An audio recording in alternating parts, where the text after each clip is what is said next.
Maisha ya familia ya Mheshimiwa Paul Simba Arati, taarifa nyingi zinazojulikana hadharani zinaonyesha kuwa amejaribu kuweka maisha yake ya kifamilia kwa kiwango fulani cha faragha licha ya kuwa kiongozi wa umma.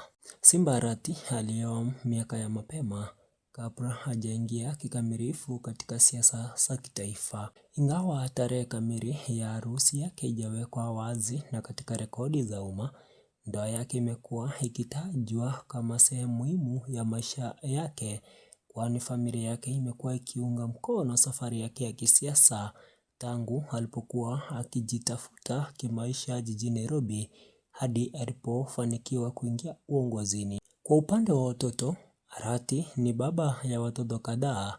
Idadi kamili haijatangazwa rasmi, mara nyingi katika taarifa za umma. Ameonekana mara chache akiwahusisha watoto wake katika hafla za kijamii na za kitaifa.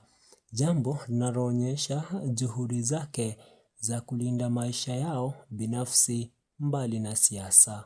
Familia yake inaelezwa kuwa thabiti na yenye mshikamano, huku mke wake akitajwa kuwa mtu wa karibu anayemsaidia katika majukumu ya kijamii na kifamilia.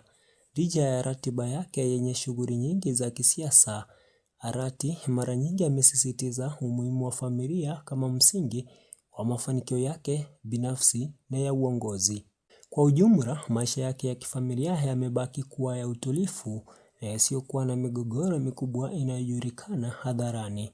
Jambo ambalo limechangia taswira yake kama kiongozi anayejitahidi kusawazisha majukumu ya uongozi na maisha ya familia. Paul Simba Arati ni mwanasiasa wa Kenya ambaye safari yake ya maisha imekuwa mfano wa kupanda ngazi za uongozi kupitia juhudi binafsi, uzoefu wa maisha ya kawaida na ukaribu wake wa wananchi. Alizaliwa katika eneo la Nyamache ndani ya eneo bunge la Bobasi, kaunti ya Kisii, katika familia yake ya kawaida iliyojihusisha na shughuli za kilimo na vile biashara ndogo ndogo. Akiwa mtoto, Arati alikuwa katika mazingira ya kijijini yaliyomfundisha maadili ya kazi ngumu, nidhamu na mshikamano wa jamii. Arati alianza elimu yake katika shule ya Suneka ambako alipata masomo ya msingi na sekondari. Wakati wa masomo yake alionekana kuwa na uwezo wa uongozi na kujiamini mbele ya watu. Baada ya kumaliza elimu ya sekondari, alihamia jijini Nairobi kutafuta elimu ya juu na fursa za maisha. Alijiunga na Kenya Polytechnic kwa masomo ya kiufundi kabla ya kuendelea na masomo yake katika chuo kikuu cha sayansi na teknolojia cha Jaramogi Oginga Odinga, ambapo aliendelea taaluma yake pamoja na uelewa wa masuala ya maendeleo ya jamii. Maisha ya mwanzo jijini Nairobi hayakuwa rahisi. Kama vijana wengi waliotoka mashinani, Arati alifanya kazi ya biashara ndogo ndogo ili kujikimu. Aliwahi kufanya biashara ya kuuza mboga katika eneo la Kawangware, uzoefu uliomfanya kuelewa kwa karibu changamoto zinazowakumba wananchi wa kipato cha chini, hasa vijana wa mjini wanaotafuta ajira na maisha bora. Safari yake rasmi ya siasa ilianza mwaka 2007 alipoteuliwa kupitia chama cha Orange Democratic Movement ODM kama diwani mteuliwa katika bunge la kaunti ya Nairobi. Papa hapa ndipo alifanya kazi nzuri ya kuonekana na kutetea mwananchi wa kawaida wa kaunti ya Nairobi. Ilipofika mwaka 2013, Paul Simba Arati alijitosa uwanjani na kuwania tikiti ya chama cha ODM katika eneo bunge la Dagoretti Kaskazini. Alipopewa na akaweza kuchaguliwa kama mbunge wa eneo hilo, licha ya watu wa eneo hilo kuwa na uwezo mkubwa unakuwa kibabe, hasa mahali pa pesa, ndiposa uweze kuchaguliwa kwa sababu Dagoretti Kaskazini ndipo State House inapatikana. Licha hayo yote, tisa kumi ni kwamba Paul Simba Arati aliweza kuchaguliwa kama mbunge wa Dagoretti Kaskazini, Dagoretti North, mwaka 2013.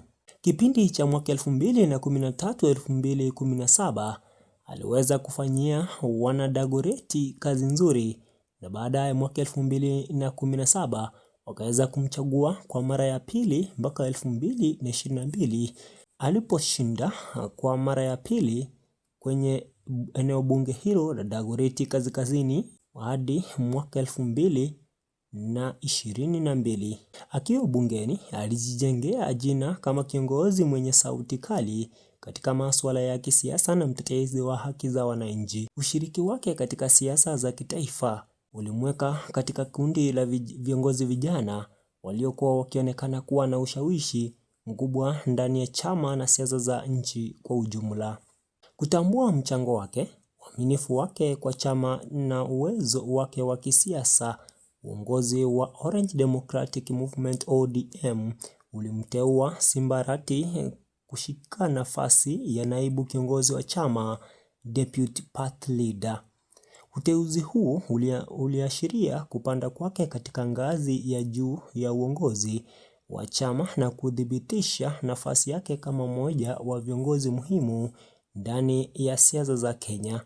Uteuzi huo pia ulimpa jukumu la kumsaidia kuimarisha chama, kuunganisha wanachama na kusukuma ajenda za kisiasa katika maeneo mbalimbali ya nchi. Safari yake hadi kufikia hatua hiyo imeendelea kutajwa kama simulizi ya juhudi, udhubutu na imani ya kwamba uongozi unaweza kuanzia katika maisha ya kawaida kabisa na kufikia viwango vya kitaifa kupitia kujituma na imani ya wananchi. Ilipofika mwaka 2022, Paul Simba Arati aliweza kuacha kiti cha ubunge katika eneo hilo la Dagoretti Kaskazini na kujitoza uwanjani kuwa gavana wa kaunti ya Kisii, ambapo alikuwa mmoja wa magavana ambao waliweza kupigiwa kura nyingi zaidi na wakaweza kutawazwa washindi wa magavana baada ya aliyekuwa gavana James Ongwae kumaliza awamu zake mbili. Tunapoenda hewani sasa, Gavana Paul Simba Arati amefanya maendeleo mingi katika kaunti ya Kisii, tukianza barabara, maji, hospitali, shule na hata wanafunzi wa chekechea kupata maziwa. 9-10 ni kwamba Gavana Paul Simba Arati ana historia ambayo inaweza kuwa ni funzo kwa wengi. Brian Bichanga.